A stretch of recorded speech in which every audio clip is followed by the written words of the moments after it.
नमस्कार छात्रों। आज के इस अध्याय 12 के अंदर हम लोग पढ़ेंगे प्रमुख प्राकृतिक संसाधनों के बारे में। सबसे पहले हमें इसमें जानना है कि संसाधन क्या होते हैं।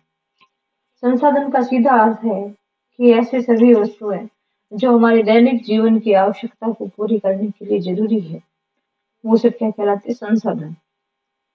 ठीक है। ये संसाधन जो है मुख्य रूप से दो प्रकार के हो सकते हैं। एक होते हैं प्राकृतिक संसाधन, दूसरे होते हैं कृत्रिम संसाधन। कृत्रिम संसाधन जो मानव निर्मित संसाधन है, जितने भी हम घर में मशीनों का उपयोग करते हैं, वे हमारे दैनिक जीवन की आवश्यकता को पूर्ति करती है, तो एक प्रकार के कृत्रिम संसाधन है। ठीक है। और दूसरे होते हैं, वो होते हैं प्राकृतिक संसाधन। प्राकृतिक संसाधन का अर्थ क्या है कि ऐसे संसाधन, ऐसी वस्तुएं जो हमको प्रकृति से प्राप्त हो रही है, जिनको मानव ने नहीं बनाया है और जो हमारी दैनिक जीवन की आवश्यकताओं के लिए आवश्यक है, उनको हम क्या बोलते हैं? प्राकृतिक संसाधन। जैसे उदाहरण के लिए हम बताएं, जैसे कोयला, पेट्रोल, डीजल, हवा, प्रकाश, पानी, ये सब हमारे लिए क्या है? प्राकृतिक संसाधन है, जो हमारे दैनिक जीवन के अंदर उपयोगी है। अगर प्राकृतिक संसाधनों के प्रकार देखें, तो अगर हम इनका वर्गीकरण देखेंगे तो अलग अलग आधार के ऊपर प्राकृतिक संसाधनों का वर्गीकरण किया गया है, जिसमें सबसे पहला जो वर्गीकरण है वो विकास के आधार पर प्राकृतिक संसाधनों को किस तरीके से हम लोग बताते हैं। विकास के आधार पर जो प्राकृतिक संसाधन है, ये दो तरीके के हैं। सबसे पहला है वास्तविक संसाधन और दूसरे है संभावित संसाधन। वास्तविक संसाधनों का क्या अर्थ है कि ऐसे संसाधन जो जिनका हम लोग आज वर्तमान में उपयोग कर रहे हैं, जिनकी भंडार कितने हैं पृथ्वी के अंदर, कितनी मात्रा में उपलब्ध है, वो सब हमें उसकी जानकारी है। इस प्रकार के जो संसाधन होते हैं उनको हम बोलते हैं वास्तविक संसाधन। और दूसरे संसाधन होते हैं, वे होते हैं संभावित संसाधन। संभावित संसाधन का अर्थ है कि जिनका आज हम लोग बहुत ही बड़े स्तर पर उपयोग नहीं कर रहे हैं, लेकिन भविष्य में वे प्राकृतिक संसाधनों का जो है हम लोग उसका उपयोग विकल्प के तौर पर कर सकते हैं। ठीक है। जो आज के प्राकृतिक संसाधन है, जिनका हम वर्तमान में उपयोग कर रहे हैं, उनका वे भविष्य के अंदर स्थान ले लेंगे। इस प्रकार के जो संसाधन है, वे कहलाते हैं संभावित संसाधन। जैसे आजकल हम लोग प्राकृतिक प्राकृतिक संसाधनों के रूप में देखें तो किसका उपयोग करते हैं? कोयले का, पेट्रोल का, डीजल का। लेकिन इनके विकल्प क्या है? सौर ऊर्जा, पवन ऊर्जा, ये इनके मुख्य रूप से विकल्प है। तो आने वाले भविष्य के अंदर हम इनका बहुत ही बड़े स्तर पर उपयोग करेंगे, तो ये हमारे लिए क्या है? संभावित संसाधन है। ठीक है। इसी तरीके से दूसरा जो वर्गीकरण का आधार है वो है उद्गम या उत्पत्ति के आधार पर। जैव संसाधन और अजैव संसाधन। उद्गम या उत्पत्ति के आधार पर कितने प्रकार के संसाधनों, हमने संसाधनों को प्राकृतिक संसाधनों को कितने भागों में बांटा है? दो भागों में। पहला है जैव संसाधन, दूसरा है अजैव संसाधन। जैव संसाधन के अंदर कौन से आते हैं कि जितने भी जीव जंतु और पेड़ पौधे, वे सब हमारे लिए कैसे संसाधन है? जैव संसाधन। ठीक है। क्यों? क्योंकि जीव जंतु भी हमारे लिए क्या है? एक तरीके से प्राकृतिक संसाधन है, क्योंकि दूसरे जीव जंतु जो है वो, उनसे भी हमारे दैनिक जीवन की आवश्यकताएं पूरी होती है। जैसे हमें दूध मिलता है, मांस मिलता है, अंडे मिलते हैं। ठीक है। हमारे जो खेती बाड़ी का काम है, बोझा ढोने का काम है, कई कार्यों के अंदर हम लोग जीव जंतुओं का उपयोग करते हैं। दूसरे हैं पेड़ पौधे। तो पेड़ पौधे प्राकृतिक संसाधन है, जैविक प्राकृतिक संसाधन है। क्यों? क्योंकि जितना भी हम भोजन है हम प्राप्त कर रहे हैं, जितने मसाले हम लोग प्राप्त करते हैं, जितने फल हम प्राप्त करते हैं, ये सब हमें पेड़ पौधों से प्राप्त होते हैं। इसके अलावा कई प्रकार की औषधियां प्राप्त होती है, लकड़ी प्राप्त होती है। तो ये हमारे दैनिक जीवन की आवश्यकता के लिए बहुत जरूरी है। इसलिए ये क्या है? जैव संसाधन। दूसरे आते हैं अजैव संसाधन। जो निर्जीव वस्तुएं हैं और जो हमारे दैनिक जीवन की आवश्यकता की पूर्ति के लिए जरूरी है, वे सब क्या कहलाते हैं? अजैव संसाधन कहलाते हैं। जैसे हवा है, प्रकाश है, मिट्टी है, जल है। ठीक है। ये सब क्या है? अजैव संसाधन, यानी जो जीवित नहीं है, निर्जीव रूप के अंदर है, लेकिन हमारी आवश्यकता के लिए जरूरी है। इसके बाद में वितरण के आधार पर संसाधन जो है उनको दो भागों में बांटा गया है, सर्वव्यापक और स्थानिक संसाधन। सर्वव्यापक संसाधन क्या है? ऐसे संसाधन जो आपको हर जगह उपलब्ध हो जाएंगे। सर्वव्यापक जो हर जगह है, व्यापी है, सर्वव्यापी। तो जो हर जगह उपलब्ध है आसानी से, वे संसाधन क्या कहलाते हैं? सर्वव्यापक। जैसे प्रकाश है, जैसे पानी है, जैसे हवा है। ठीक है। इसके बाद में देखिए आप स्थानिक संसाधन। स्थानिक संसाधन क्या है? कि जो ऐसे संसाधन जो आपको सर्वव्यापी नहीं, हर जगह नहीं मिलेंगे, कुछ विशिष्ट स्थानों के ऊपर ही वे संसाधन आपको उपलब्ध होंगे। तो ऐसे संसाधनों को हम बोलते हैं स्थानिक संसाधन। जैसे अगर हम बात करें, जैसे तांबा है, लोहा है, जो खनिज लवण है, ये हर जगह नहीं मौजूद है। जैसे हम लोग राजस्थान के अंदर देखें तो तांबा जो है वो आपको खेतड़ी के अंदर मिलेगा। भारत में अगर कोयला देखें तो झारखंड के अंदर उसकी जो है भंडार है। इसी तरीके से सोने की खानों की बात करें अपन, सोना हीरे जो भी है, ये आपको विश्व के अंदर दक्षिण अफ्रीका में मिलेंगे। तो इस प्रकार से ये स्थानिक संसाधन जो किसी विशिष्ट जगह पर अपन ही प्राप्त की जाते हैं। ठीक है। इसके बाद में अगला जो वर्गीकरण है वो है, और एक वर्गीकरण दिया गया है, वो है नवीकरणीय संसाधन और अनवीकरणीय संसाधन। ये परीक्षा की दृष्टि से बहुत इंपॉर्टेंट है। कई बार क्वेश्चन भी परीक्षा में आता है कि नवीकरणीय और अनवीकरणीय संसाधनों में क्या अंतर है। तो यहाँ देखिए, नवीकरणीय संसाधन हम किसे बोलते हैं? कि ऐसे संसाधन या ऐसी वस्तुएं जिनका हम दोबारा उपयोग कर सकते हैं, जो लगातार प्रकृति के अंदर जिनका चक्र चलता रहता है, जो लगातार प्रकृति में बन रही है, उनको हम बोलते हैं नवीकरणीय संसाधन। यानी उनके भंडार शायद पृथ्वी पर कभी समाप्त ना हो। ठीक है। जैसे हम प्रकाश की बात करें, सूर्य का प्रकाश जो कभी खत्म नहीं होना है, हवा जो कभी खत्म नहीं होनी। तो इस प्रकार के जो संसाधन है उनको हम क्या बोलते हैं? नवीकरणीय संसाधन। दूसरे संसाधन आते हैं अनवीकरणीय संसाधन, यानी जो प्रकृति में एक बार खत्म हो गए, वो हमें दोबारा प्राप्त नहीं होंगे। और इनके प्रकृति के अंदर जो भंडार है वो बहुत ही सीमित मात्रा के अंदर है, उनको हम बोलते हैं अनवीकरणीय संसाधन। ठीक है। अब देखिए, अनवीकरणीय संसाधनों में क्या है? जैसे कोयला, पेट्रोलियम, प्राकृतिक गैस, ये सब अनवीकरणीय संसाधन है, क्योंकि इनको बनने में लाखों करोड़ों साल लग जाते हैं। और अगर हम इनका अंधाधुंध दोहन करेंगे तो ये कुछ समय बाद में क्या हो जाएंगे? खत्म हो जाएंगे भंडार इनके, और ये वापस जो है प्रकृति में नहीं बनेंगे। इसलिए हम इनको क्या बोलते हैं? अनवीकरणीय संसाधन। अब जब हमें पता है कि जो प्राकृतिक संसाधन है वो हमारे लिए बहुत ही महत्वपूर्ण है, लेकिन अगर उनका प्रकृति में अंधाधुंध दोहन होगा, अगर हम उनका बेहतर तरीके से उसका उपयोग नहीं करेंगे, तो हमारी आने वाली पीढ़ियों को ये प्राकृतिक संसाधन उपलब्ध नहीं होंगे।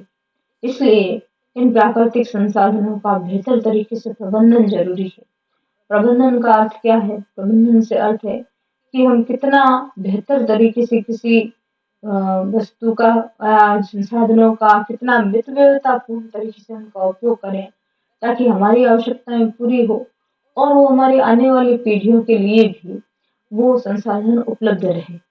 ठीक है। अब इसके लिए क्या उपाय किए जा सकते हैं?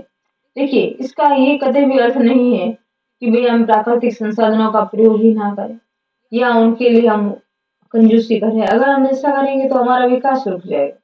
ठीक है। तो हमारे लिए ये जरूरी है कि हम लोग उसका बहुत ही मितव्ययितापूर्ण से उपयोग करें। हमारी जितनी आवश्यकता है हम उसका उतना ही उपयोग करें, और उनके संरक्षण के अंदर, उनके संवर्धन में सहयोग दें। जैसे अगर हम वनों को काट रहे हैं, वनों का हम आवश्यकता पड़ने पर उनका उपयोग कर रहे हैं, तो हमें एक अनुपात के अंदर उनको वनों का जो है संरक्षण भी करना चाहिए, उनका लगातार वृक्षारोपण भी करें, ताकि उनकी जो संख्या है वो हमेशा नियत रहे। ठीक है। तो इसीलिए संसाधनों के जो संरक्षण की है वो आवश्यकता पड़ी है। इसका एक जो मुख्य कारण है वो ये भी है कि विश्व की जो जनसंख्या है वो लगातार बढ़ रही है। अगर हम संसाधनों का, प्राकृतिक संसाधनों का इसी प्रकार से अगर दोहन करेंगे तो एक दिन ये भंडार समाप्त हो जाएंगे, और ये हमारी जो जनसंख्या है उसको, जितने भी जो जनसंख्या है उसको ये उसकी आपूर्ति जो है वो आसानी से नहीं होगी। ठीक है। इसके अलावा जिस तरीके से वनों की कटाई हो रही है, प्राकृतिक संसाधनों का दोहन किया जा रहा है, तो प्रकृति का जो संतुलन है वो भी बिगड़ जाता है। और ये जीव जंतुओं के और साथ में हमारे मानव के अस्तित्व के लिए खतरा है। ठीक है। अब संसाधनों के संरक्षण के उपाय सभी को करने हैं। अब इसके लिए देखिए, जरूरी है, मैंने पहले बताया कि जितने भी संसाधन हैं उनका मितव्ययितापूर्ण से, योजनाबद्ध तरीके से, विवेकपूर्ण तरीके से उनका उपयोग किया जाए। अब सबसे पहले जो हमारे प्राकृतिक संसाधन है उनमें सबसे जो महत्वपूर्ण है वो है वन संरक्षण। ठीक है। और उसका प्रबंधन। हमें पता है कि वन जो है वो हमारे जीवन का आधार है। अगर वन नहीं है तो हमारा जीवन जो है वो खत्म हो जाएगा। कारण क्या है कि हमें जितने भी भोजन जो हमें प्राप्त हो रहा है आज, जितना भी भोजन प्राप्त हो रहा है, जितने मसाले हम खा रहे हैं, जितने हमें औषधियां प्राप्त हो रही है, सब हमें वनों से प्राप्त हो रही है। ठीक है। इसके साथ में वन जो है कई दूसरे जीव जंतुओं का आवास है जो वन के अंदर रहते हैं।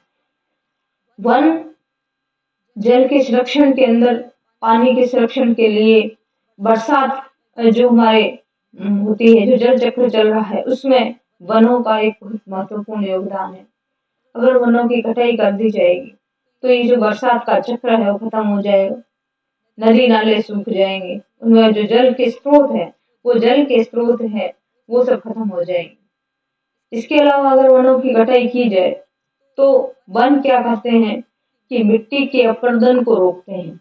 मिट्टी का अपरदन मतलब उसकी जो मिट्टी की जो सबसे ऊपरी परत होती है वो क्या होती है, ह्यूमस कहलाती है। उसको क्या बोलते हैं, ह्यूमस। और अगर वन नहीं है, पेड़ नहीं लगे हुए हैं, तो वो सारी मिट्टी जो होती है वो बरसात के टाइम में पानी के साथ में बह जाती है।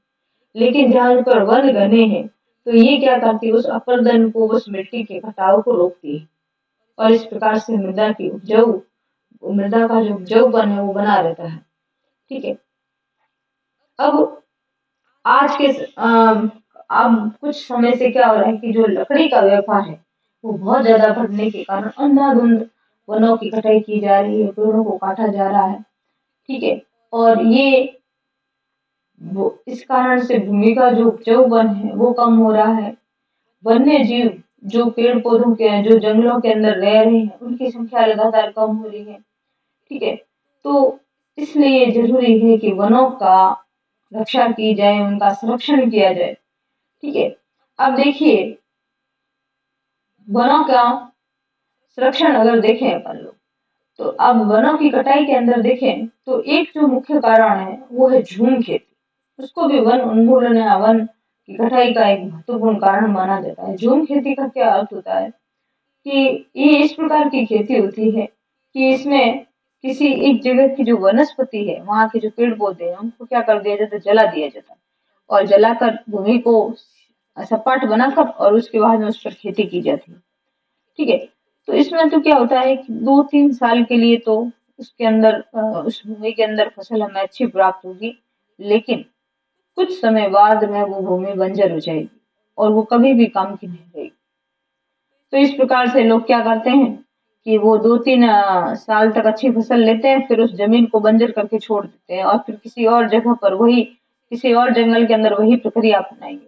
तो इस प्रकार से झूम खेती जो है वो वना के विनाश के अंदर ये महत्वपूर्ण है। इसके अलावा देखिए, वन उन्मूलन से जो वनों की लगातार कटाई की जा रही है उससे क्या दुष्प्रभाव आ रहे हैं। सबसे पहले प्राकृतिक संसाधनों का क्षय हो रहा है। ठीक है। जितने भी हमारे जीव जंतु हैं, पेड़ पौधे हैं, उनका क्षय हो रहा है। दूसरा है मृदा अपरदन। मिट्टी का लगातार कटाव हो रहा है जिसके कारण से मृदा का जो भूमि का उपजाऊपन है वो कम हो रहा है। जो भी वन्य जीव जंतु है उनका विनाश हो रहा है क्योंकि उनके आवास नष्ट हो रहे हैं।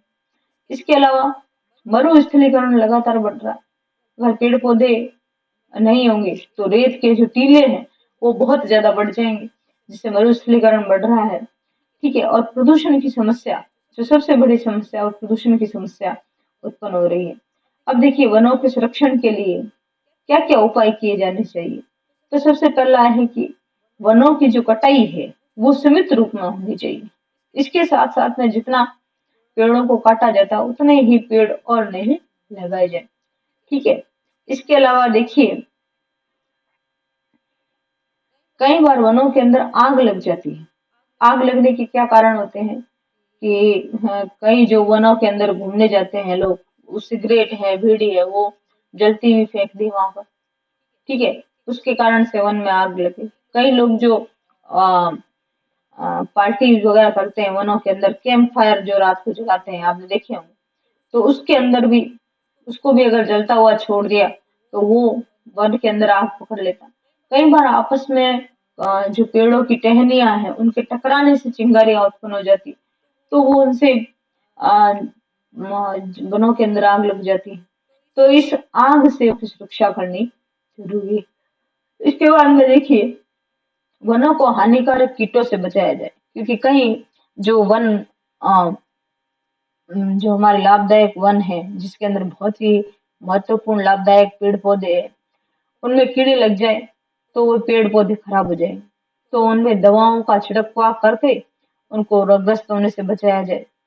जो विविधतापूर्ण वन है, यानी ऐसे वन जिसके अंदर अलग अलग प्रकार की वनस्पति है, विविध प्रकार के जीव जंतु उसके अंदर रहते हैं, उनका प्राथमिक रूप से संरक्षण होना चाहिए।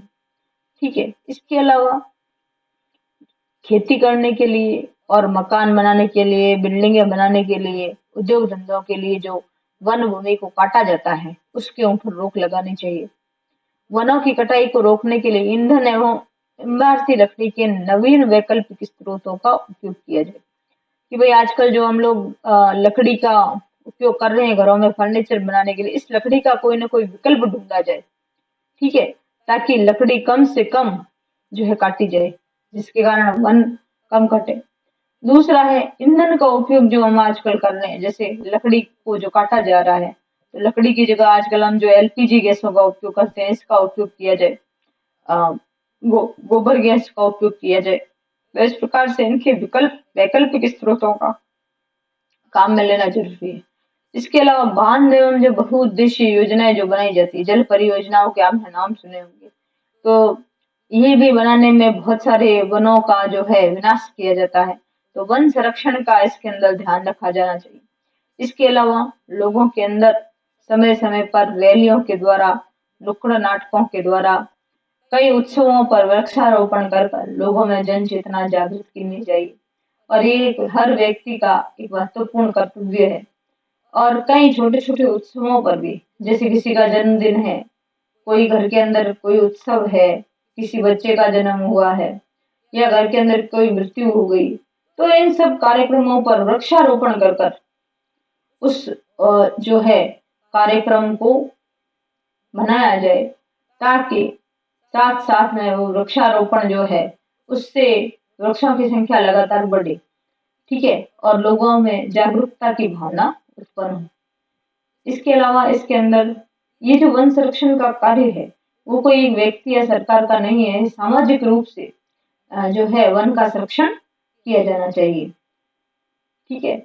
इसके अलावा जो वन संरक्षण के जो नियम है और कानून है, उनका कड़ाई से पालन किया जाना चाहिए, उनको सख्ताई से लागू किया जाना चाहिए, ताकि जो स्वार्थी लोग हैं, जो वनों की अंधाधुंध कटाई कर रहे हैं, उन पर रोक लगाई जाए। तो आज के इस भाग में इतना इतना ही। अगले भाग के अंदर हम वन्य जीव संरक्षण के बारे में पढ़ेंगे। धन्यवाद।